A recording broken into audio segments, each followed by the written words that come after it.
Vou apresentar os resultados da atividade da disciplina de computação evolucionária, onde foi requisitado que escolhêssemos uma técnica para a otimização de muitos objetivos que foi proposta recentemente.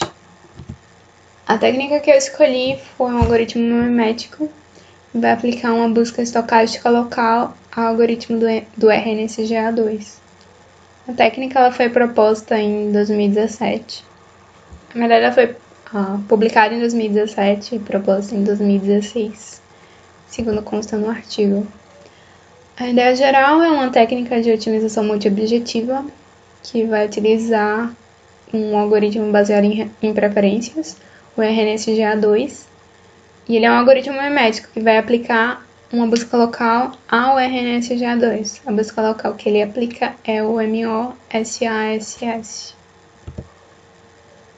O roteiro dessa apresentação eu vou explicar um pouco sobre a otimização multiobjetiva, algoritmos evolucionários multiobjetivos baseados em preferência. Sigo com o NSGA2, o RNSGA, a busca local que ele usa, e apresento a proposta do artigo, que é mesclar essas duas técnicas. E por fim, algumas considerações finais.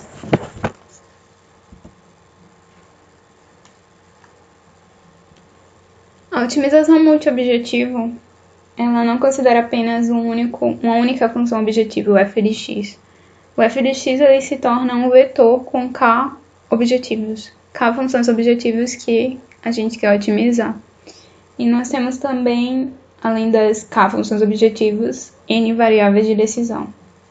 E também pode-se ter R restrições. Como nós não temos apenas uma função para ser otimizada, é muito difícil encontrar uma solução que vá ser melhor em todos os objetivos. O que se tem são funções que se saem melhor em determinados objetivos, em determinadas funções objetivas. Então é importante na otimização multiobjetivo o conceito de dominância, onde uma solução x domina a outra, x domina x' se para todos os objetivos o vetor de decisão x não é pior que x' e o vetor de decisão x é melhor que x' para pelo menos um objetivo. Então, x não é pior que x' em nenhum objetivo e x é melhor que x' em pelo menos um. Então, o que um algoritmo evolucionário multiobjetivo busca é se aproximar do conjunto Pareto, que nada mais é que um conjunto com todas essas soluções que não são dominadas em todo o espaço de busca.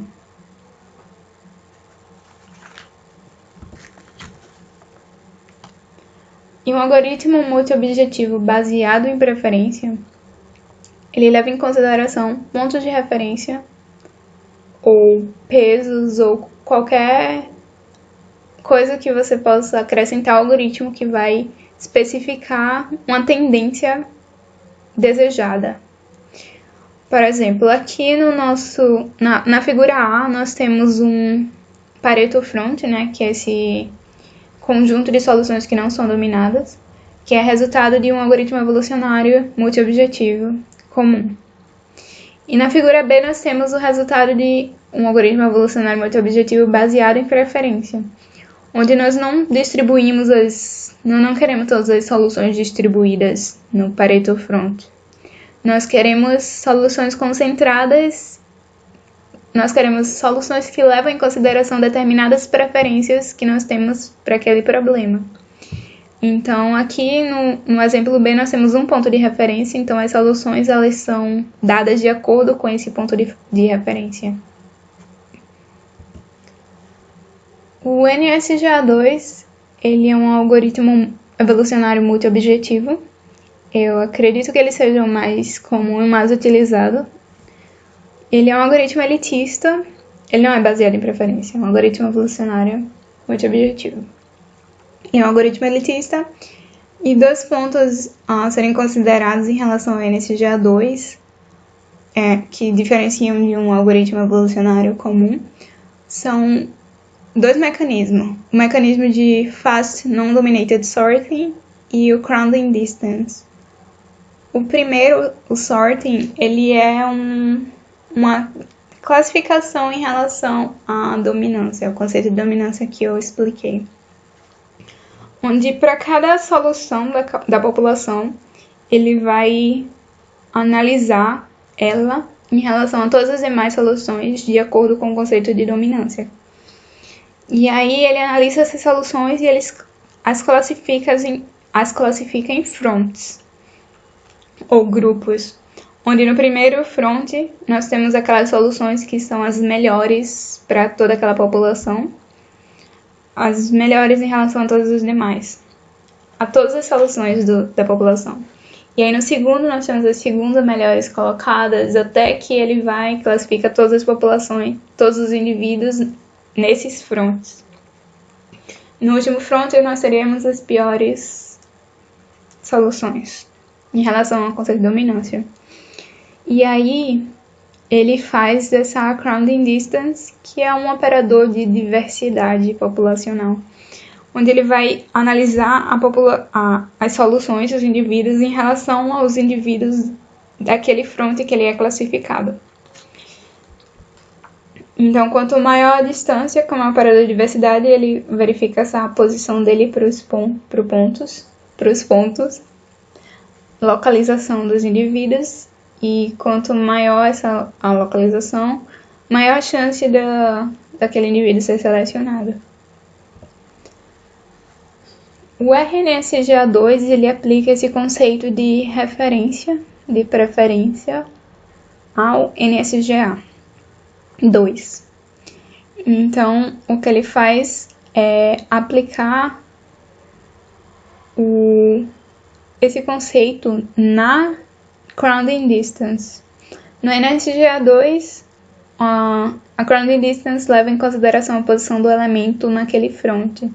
Já no RNSGA2, ele leva em consideração quão próximo os pontos estão em relação aos pontos de referência dado, aos pontos de referência especificados. Então, o que ele faz é modificar, como eu falei, a crowding distance, e você pode dar múltiplas condições de preferência para o algoritmo, não apenas um ponto de referência. Você pode especificar vários pontos de referência. E a crowding distance vai ser dada pela menor distância para um ponto de referência. Aqui nós temos um exemplo, um pequeno exemplo. Em verde nós temos soluções e 2 pontos de referência, R1 e R2. E aí ele calcula a distância euclidiana dos pontos das soluções para cada uma dos pontos de referência. E depois ele escolhe a menor distância e seta como a crowding distance daquela solução.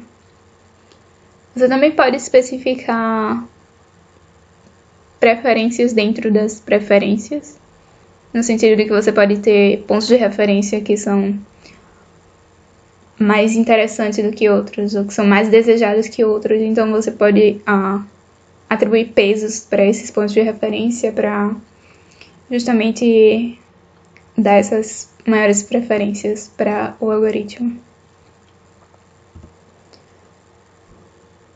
E aí a gente chega ao algoritmo de busca que ele utiliza, o MOSASS. Ele é uma adaptação para uma estratégia de busca monoobjetiva, quando só se tem um objetivo levando em consideração.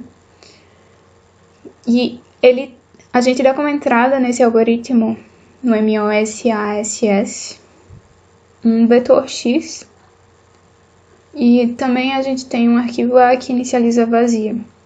E aí o que a gente faz é criar um novo vetor x', onde ele vai ser dado a partir de uma distribuição gaussiana.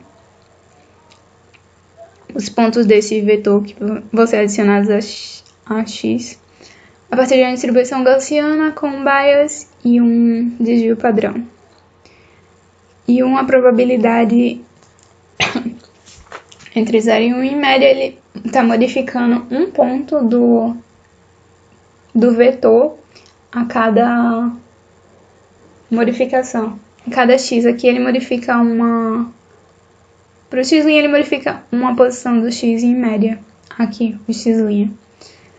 E aí, quando ele cria o x', ele vai comparar as duas soluções em relação ao conceito de dominância. E pode acontecer 3 casos. Ou x' domina x, ou x domina x', ou eles são indiferentes um para o outro. Indiferença é que esses vetores eles não são dominados e nem dominam uns aos outros. Não são dominados nem dominam entre si.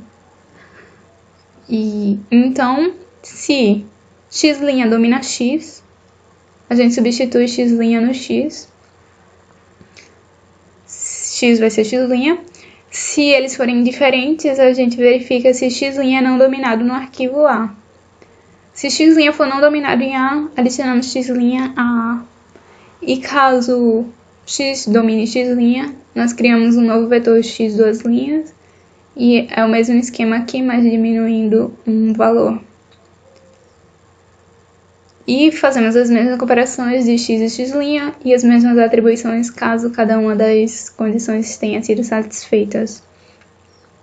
E aí ele atualiza o bias para a distribuição gaussiana em relação à condição que foi satisfeita aqui.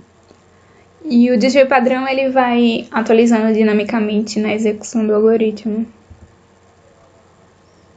E aí a proposta do artigo é utilizar essa busca no algoritmo do RNSGA2. Então, como a busca local ela leva em consideração um vetor de referência, um ponto de referência, um x, que vai ser dado como entrada, as soluções dadas nessa busca elas são próximas à vizinhança de x. Como a gente tem aqui, são 400, como condição de parada foram dadas 400 avaliações.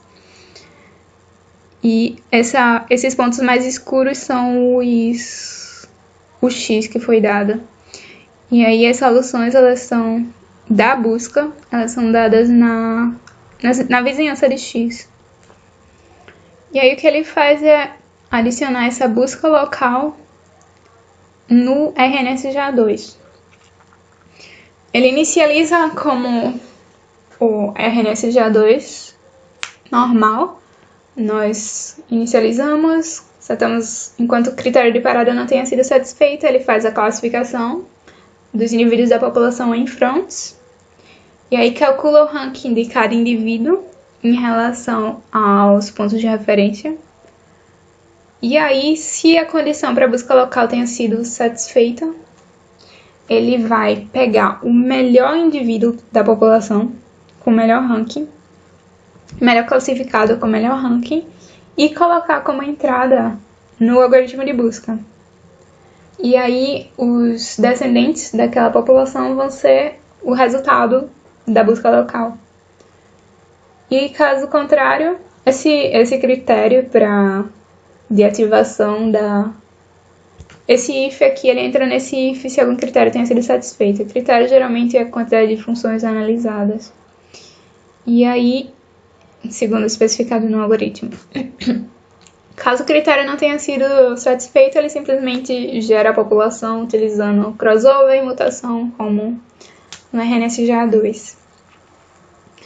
E aí ele segue com os passos do RNSGA2, que o RNSGA2 faz.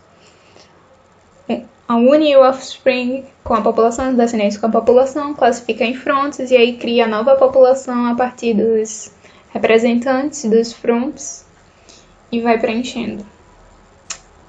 E o processo segue até que o critério de parada tenha sido satisfeito. Algumas considerações finais. Ele realiza alguns experimentos no artigo comparando essa proposta com o RNSGA2 original. E aí na métrica de Maximum Spread, que é uma técnica de diversidade, as soluções se mostraram, do algoritmo memétrico proposto, se mostraram mais distribuídas que as do RNSGA2. E na métrica de hipervolume, que é uma técnica híbrida que leva em consideração convergência e diversidade, o algoritmo proposto foi superior em todos os problemas de teste analisados em relação ao RNSGA2. E é isso, essas foram as referências utilizadas